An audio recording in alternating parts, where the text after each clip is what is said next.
Assalamualaikum warahmatullahi wabarakatuh. Nama saya Agus Saputra dengan NPM 15110438, Prodi APN kelas karyawan sore. Saya akan mempresentasikan tentang analisis kebijakan reformasi birokrasi. Reformasi birokrasi dalam sejarah Indonesia diawali oleh terjadinya krisis multidimensi yang melanda Indonesia pada tahun 1997. Peristiwa ekonomi yang diawali oleh runtuhnya nilai tukar rupiah menjadi pemicu sekaligus pendorong Indonesia untuk melakukan pembenahan di segala bidang. Reformasi di bidang ekonomi, hukum, dan politik telah dilakukan terlebih dahulu, dan reformasi di bidang birokrasi kemudian menyusul.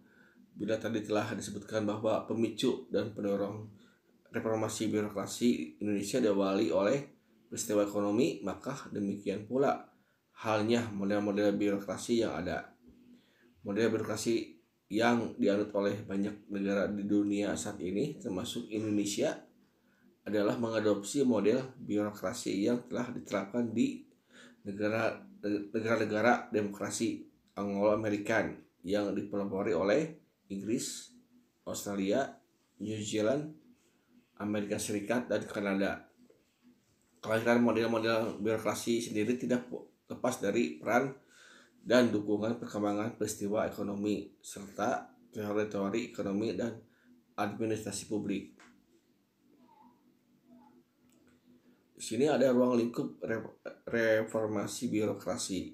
Ruang lingkup pada prinsipnya menyangkut berbagai bidang, antara lain bidang organisasi yang mengatur tentang tugas, fungsi, kewenangan, susunan organisasi, dan tata kerja. Bidang tata laksana yang mengatur tentang sistem dan prosedur, standarisasi, sarana dan prasarana bidang kepegawaian terkait dari aspek manajemen kepegawaian, mulai dari proses rekrutmen, pola karir, dan kesejahteraan, serta bidang hukum dan perundang-undangan.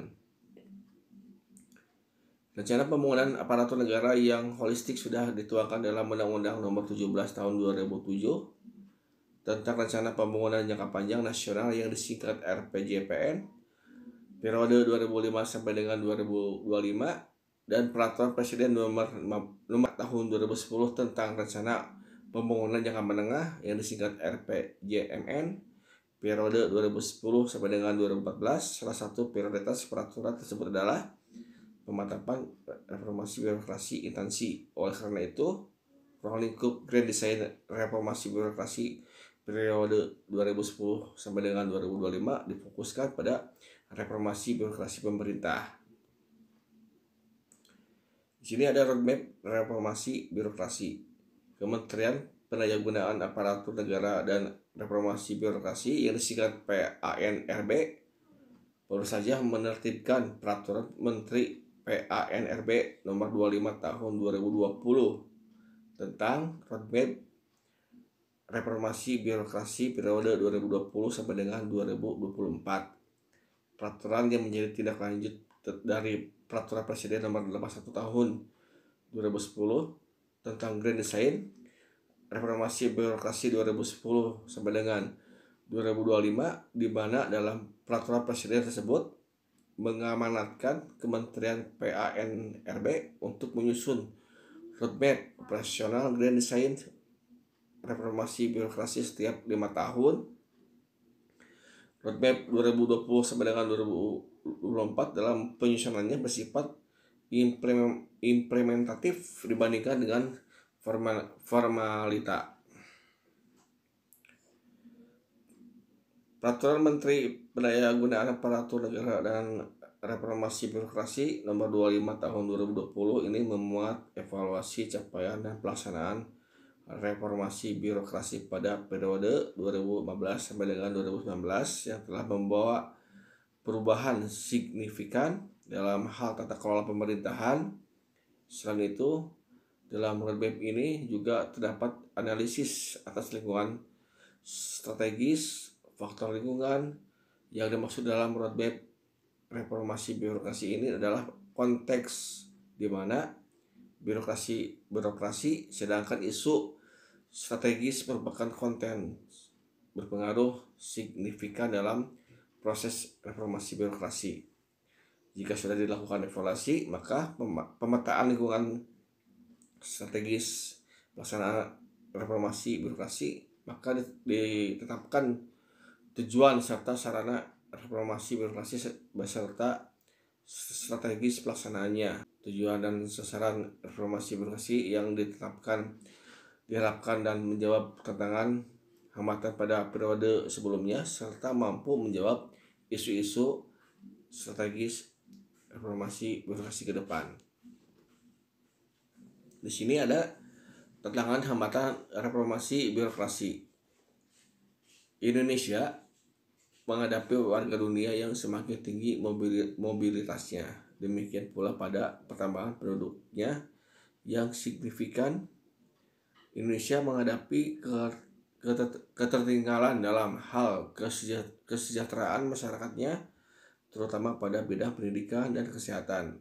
Sampai saat ini, pemerintah belum mampu membuat regulasi yang berkaitan dengan penyelesaian masalah taksi daring. Untuk itu dibutuhkan birokrasi yang berkualitas tinggi, yang ditunjang profesionalisme, ketangguhan, produktivitas, dan integritas yang prima.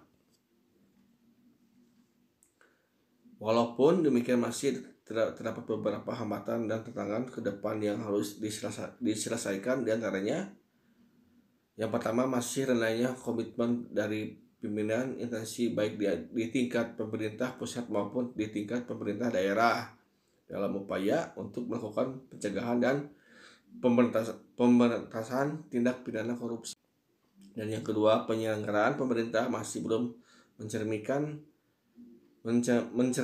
penyelenggaraan pemerintah yang bersih dan bebas dari KKN.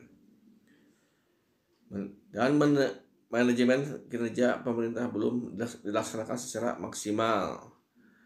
Dan yang keempat, penataan kelembagaan yang masih belum efektif. Dan yang kelima, penerapan tata kelola pemerintahan yang belum sepenuhnya diterapkan. Dan keenam, manajemen SDM yang belum berjalan dengan baik. Dan 7, inefisiensi anggaran atau rendahnya budaya kerja dalam melakukan efisiensi anggaran. Dan yang terakhir, manajemen pelayanan publik yang kurang maksimal dan masih banyak praktek pungutan liar. Di sini ada pemangkasan wilayah organisasi birokrasi eselon 4 dan 3. Penghapusan eselon 3 dan 4 juga punya dampak negatif baik dari sisi personal maupun kelembagaan. Secara personal, dampak pada kondisi psikologis orang-orang yang tergusur. Mereka sudah terbiasa di birokrasi. Ada kebutuhan dilayani oleh kebawahan, tiba-tiba menjadi bawahan bukan hal yang mudah.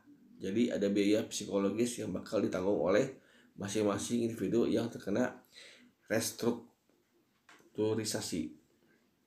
Secara kelembagaan, penghapusan itu tidak bisa disamaratakan di semua kementerian sebab ada karakter urusan yang harus turun sampai ke eselon 3 bahkan eselon 4 meski tujuannya untuk mempercepat, tetapi penghapusan eselon bisa menjadi tidak tepat dan akan memperlambat proses pemerintahan. Di sini ada eselon 1. Eselon 1 merupakan hierarki jabatan struktural yang tertinggi dari 2 jenjang eselon 1A dan eselon 1B. Jenjang pangkat bagi eselon 1 adalah terendah golongan 4C dan tertinggi golongan 4E. Ini berarti secara kepangkatan personalnya sudah berpangkat pembina, yang makna kepangkatannya adalah membina dan mengembangkan. Di tingkat provinsi, maka eselon 1 dapat dianggap sebagai pucuk pimpinan wilayah yang berfungsi sebagai penanggung jawab efektivitas provinsi yang dipimpinnya. Hal itu dilakukan melalui keahlian dalam menetapkan kebijakan-kebijakan pokok yang akan membawa provinsi menjadi sasaran-sasaran jangka pendek maupun jangka panjang. Di sini ada pemetaan eselon. Yang pertama, salah satu merupakan hierarki jabatan struktural yang tertinggi terdiri dari dua jenjang, yaitu eselon 1A dan eselon 1B. Jenjang pangkat bagi eselon 1 adalah terendah golongan 4C dan tertinggi golongan 4E. Ini berarti secara kepangkatan personelnya sudah berpangkat pembina, yang makna kepangkatannya adalah membina dan mengembangkan di tingkat provinsi. Maka eselon 1 dapat dianggap sebagai pusat pimpinan wilayah atau provinsi yang berfungsi sebagai penanggung jawab efektivitas provinsi yang dipimpinnya. Dan eselon 2 merupakan hierarki jabatan struktural lapis kedua, terdiri dari dua jenjang, yaitu eselon 2A dan eselon 2B.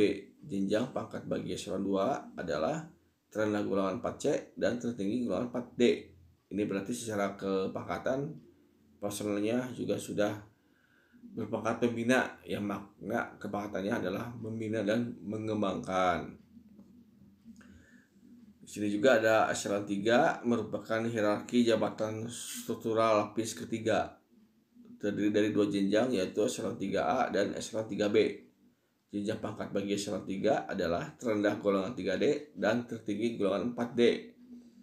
Secara kepangkatan personelnya juga berpangkat pembina dan penata yang sudah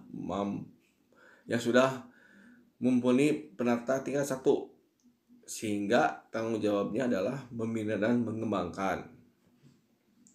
Dan yang terakhir ada eselon 4 merupakan hierarki jabatan struktural lapis keempat, terdiri dari dua jenjang, yaitu eselon 4A dan eselon 4B. Jenjang pangkat bagi eselon 4 adalah terendah golongan 3B dan tertinggi golongan 3D. Setara kepangkatan personelnya berpangkat penata yang sudah cukup berpengalaman, eselon 4, dan dianggap sebagai manajer lini satuan kerja atau instansi yang berfungsi sebagai penanggung jawab kegiatan yang operasionalisasikan dari program yang disusun di tingkat eselon 3. Sekian, terima kasih atas presentasi saya. Mohon maaf bila ada kesalahan atau kekurangan. Assalamualaikum warahmatullahi wabarakatuh.